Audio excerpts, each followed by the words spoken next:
Hi guys, good morning. Welcome sa Mobsabi Shop. So ayan, pakita ko lang sa inyo itong isang available na pistol natin.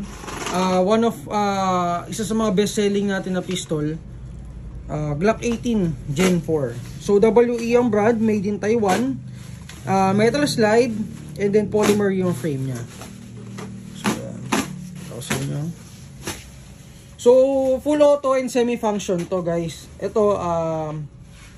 Ito yung selector nya, semi-auto and then full auto. Okay. And then safe dito sa ilalim. Okay, yan. So guys, pakita ko lang sa inyo paano i-disassemble kasi yung mga newbies natin usually nagtatanong kung paano daw ba ilagay yung base plate ng scope dito sa natin sa rear side. So tatanggalin mo to. Kasi from the outside wala siyang screw na kasama. Ayan. Wala siyang screw sa labas na kung paano tatanggalin or ano. So ayan. Ito ibababa mo to. Then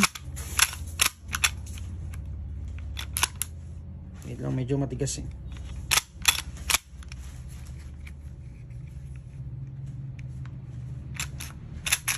Okay, so yun.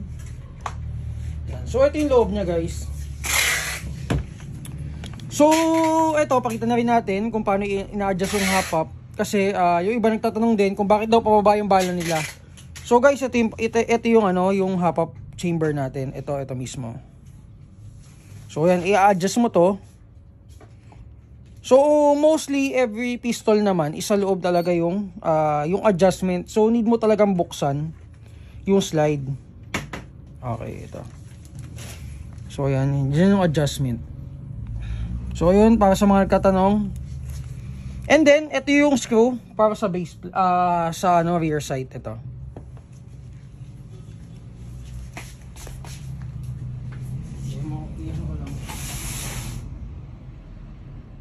Meron tayo may base plate diyan, ito. May base plate pa to. Na ito, reflex sights. Kuha nga ng base plate natin.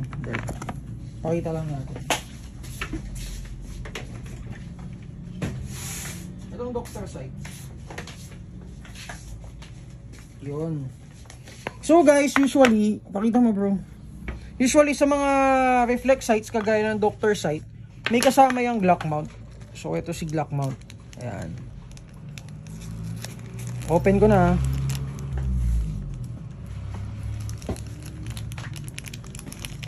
Okay, yan. So ito si base plate. Ito yung papatong dito. Diyan sa ilalim.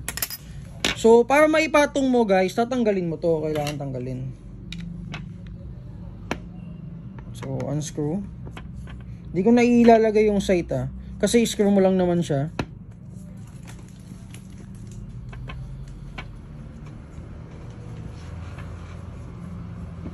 Hop. Driver. Okay na. So guys, ayan, natanggal mo na siya. And then ipapatong mo to dito.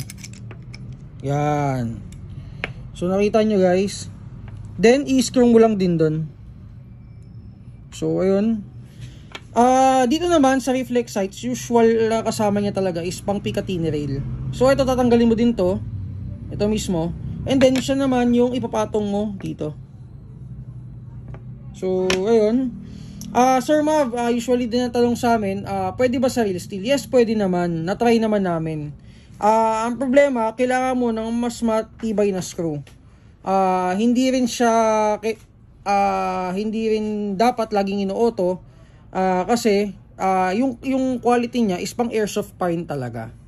So, pwede lang siya, semi-semi, okay na yun. And palit ka ng screw na mas matibay. So, ayun. Ayun, ayaw na umalis. Okay. So balik na natin.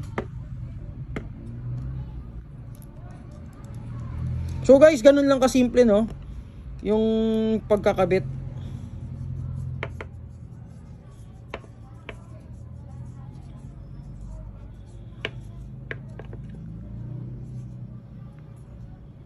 Baliktad.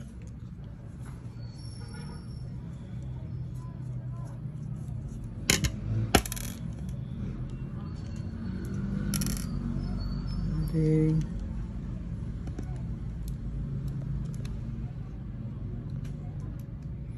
So medyo ano lang sa pag-screw.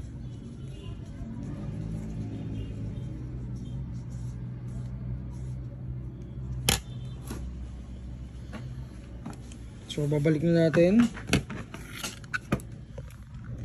So pagbabalik kailangan naka-align.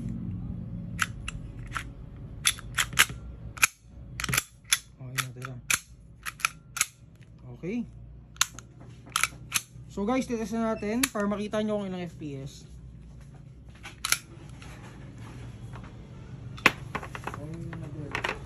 So, lubricate ko muna.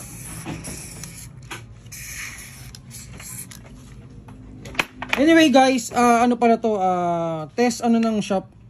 So, ayun, may mga test units kami dito na tinetest namin or personal units namin. So, ito, isa to. Okay. So sa ano naman magazine ang kasama niya, ito. Yung side rounder na standard magazine. Meron kami mga available dito na drum magazine. 400 rounder, 350 rounder na HFC. Long magazine meron din 50 rounder. Hindi maano. Okay. So pagkakarga ng green gas guys, 8 seconds. Ano, sumisingaw ah.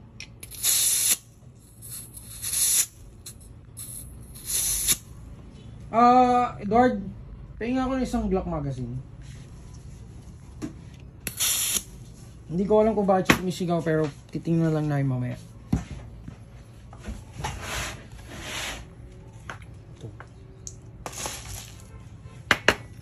Okay guys, ito.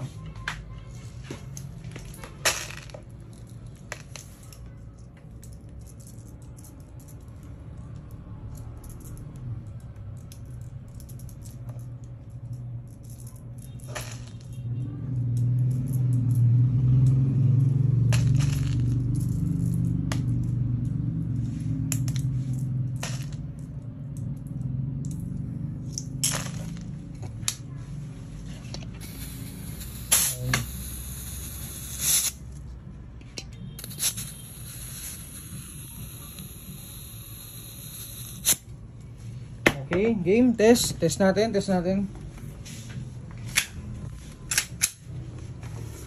Firing, semi. 308 at 0.25. 305. And then full auto. Okay. So yun guys, ang price nito is 5.8. Available sa color black. May available pa ba tayong color tan? Silver wala na. Silver wala na? Meron. So may available kami silver.